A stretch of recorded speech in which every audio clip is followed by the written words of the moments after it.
Bienvenue sur Top Invest, la chaîne de Top Investissement. Ici, on parle essentiellement d'entreprises de qualité. Mais visiblement, ici, aujourd'hui, vous comprenez qu'on n'en a pas une. C'est une demande spéciale d'un abonné Top Premium. Je rappelle que dans le service Top Premium, vous pouvez demander des analyses quantitatives comme celle-ci. Ok?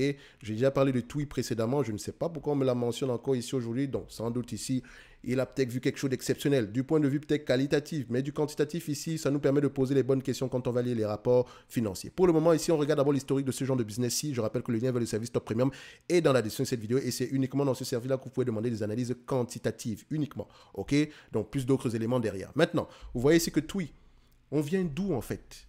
D'accord? D'où est-ce qu'on vient? Donc, je vois ici que c'est un ensemble ici d'hôtels, d'hôtels. Et ici, je vois également que c'est dans le domaine du tourisme. OK, tant mieux. Parfait. Donc, maintenant, le domaine du tourisme, ça ne veut pas forcément dire ici que parce qu'on a des hôtels que ça marche forcément très, très bien. C'est un environnement très, très concurrentiel ici. Donc, vous constatez quoi ici? En termes de bénéfices nets, rien d'exceptionnel. Ça, ce sont les bénéfices nets, la partie en vert. Enlevons même le prix. C'est ça qui nous intéresse. Si je suis un investisseur ici, voilà ce que moi, je vais obtenir. D'accord? Or, les bénéfices nets ici sont instables. Donc, stabilité ou croissance des revenus, c'est ce qu'on recherche déjà. Maintenant, est-ce que les analystes ont tendance à faire de bonnes prévisions sur ce business si vous constatez que 2/3 du temps, ils se trompent? Donc, ça veut dire que c'est un business assez imprévisible. OK? On n'a même pas de croissance des bénéfices ni quoi que ce soit. Aujourd'hui, on a 87 centimes. C'est bien, ici, nous avons la monnaie, ici, je pense bien, c'est la livre sterling. On a 0,87 livres sterling ici. Donc, techniquement, en 2025, on s'attend à une livre sterling par action ici, alors qu'en 2018, on avait 2,95. Donc, tu vois déjà que ce n'est pas exceptionnel comme business. Free cash flow, alors, voilà, même chose, dents de scie. Donc, moi, juste en 2 minutes, quand je vois ça, je passe à autre chose. OK? Peut-être également, ici, on a quelque chose d'assez intéressant du point de vue, actif net par action. Je n'en sais rien. Je vais aller quand même vérifier ça ici. Tangible book value par action ici, histoire de voir si le prix actuel, on peut l'acheter avec une marge de sécurité par rapport aux actifs tangibles. Non. Quand je dis non, c'est négatif. Donc, si tu prends à peu près l'ensemble des actifs nets ici, que tu les revends à leur juste valeur actuelle dans les bilans, parce que ça peut être plus élevé que ça si on a des terrains, si on a des hôtels ici en propre, bien sûr, il faut faire attention, ça peut être bien plus élevé que ça, mais ça demande encore une analyse plus approfondie que ça, en lecture des rapports financiers ici, donc faites attention. Ça, c'est vraiment un raccourci. Ça prend en considération les dépréciations, amortissements, etc. La dépréciation de ces actifs-là. Or, peut-être que la valeur est plus élevée. Et si ce n'est pas le cas ici, il n'empêche, en date d'aujourd'hui, on peut voir qu'on n'a peut-être pas de marge de sécurité par rapport à ces actifs tangibles-là, par rapport à ce qui est inscrit ici. OK, je reviens donc ici. Est-ce que tu voudrais investir dans une entreprise qui a des business, qui a des bénéfices nets assez instables dans le temps? Et je vais même normaliser ces bénéfices nets-là, qui a des bénéfices nets assez instables dans le temps. Moi, ça ne m'intéresse pas. OK?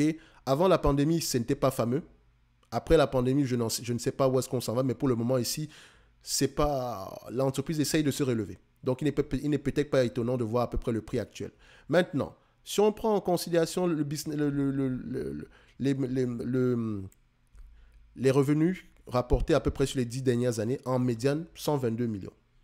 Si on prend en considération la période où on était assez rentable, on n'a pas eu plus que 300 millions, enfin, en moyenne 300 millions par an. OK? Donc, si tu essaies d'extrapoler, même si que tu enlèves la dette, n'avait le même 300 millions, tu vas voir que tu auras quelque chose d'assez bas. Regarde.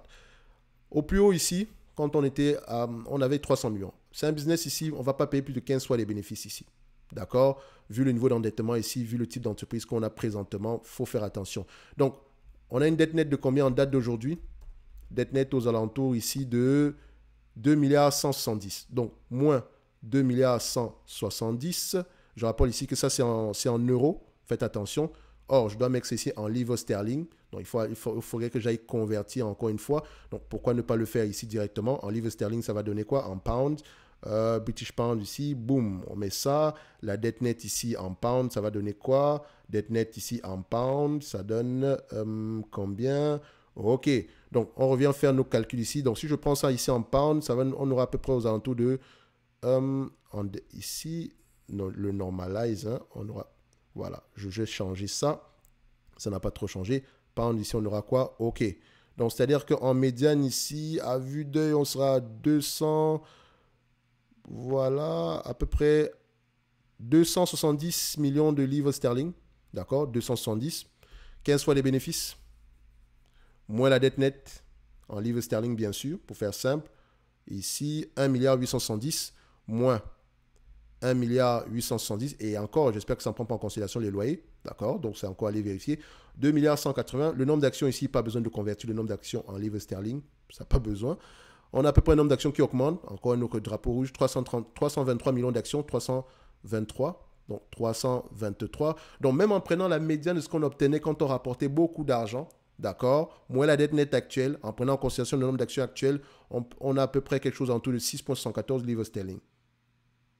Or, non seulement on n'a pas les bénéfices nets qu'on avait à peu près en période haute ici, en période avant la pandémie ici, donc il faut faire très attention ici. Très, très attention. Mais encore, est-ce que les analystes sont assez confiants par rapport à tout ce qui au bénéfice net futur ici? Donc, attention, je mets ça en pound. OK. Ça donne quoi? Tac, tac, tac. On va vérifier ça rapidement ici. Net margin, 2% ici, pas exceptionnel. Voilà, on s'attend à peu près, sans prendre en considération la dette nette ici, on s'attend à peu près d'ici 2025 à 1,1 pound ici par action. Tant mieux si ça arrive, je vais vérifier. OK, 1,1 pound ici par action. Tant mieux si on arrive à l'obtenir. Mais retenez que 2/3 du temps ici, ils n'ont pas raison. Donc, il faut faire attention par rapport à ces prévisions-là. Si on se fie même ici à ces prévisions-là, on ne paiera pas plus que 10 fois les bénéfices ici. Donc, il faut faire attention. Maximum, on sera à 10 pounds. Minimum ici, voilà, c'est un business que je ne paierai pas. Même si ça m'intéresse ici, on ira peut-être regarder ça aux alentours ici de, c'est pas moi, peut-être 3 pounds. Mais franchement, c'est un exercice assez compliqué. Quand les bénéfices sont imprévisibles ici, qu'est-ce que vous voulez qu'on fasse avec ce type d'entreprise? C'est poubelle directement. Pourquoi se casser la tête à savoir si en plus ça peut valoir plus que ça, 5, 10, 20?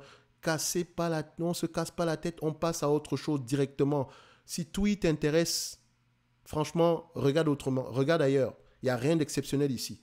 C'est comme, on ne va pas prendre 1 heure de temps ou bien 20 heures de temps ici à regarder une entité qui n'en vaut juste pas la peine quantitativement. Je pense que 8 minutes déjà, c'est trop parce que c'est une entité ici, en 2 minutes, c'était plié. OK? Donc, on passe à autre chose. On n'est pas là pour acheter tout et n'importe quoi. On veut uniquement la qualité, la qualité et la qualité. Donc, Tweet ne respecte même pas ces conditions. La business imprévisible ici, marge instable. Non. Zéro poubelle, d'accord? Donc, ceci n'est que mon point de vue et non un conseil d'investissement. Comme d'habitude, je me réserve le droit de me tromper et on se donne rendez-vous sur la prochaine vidéo. N'oubliez pas le lien vers le service Top Premium et dans la description de la vidéo. Merci.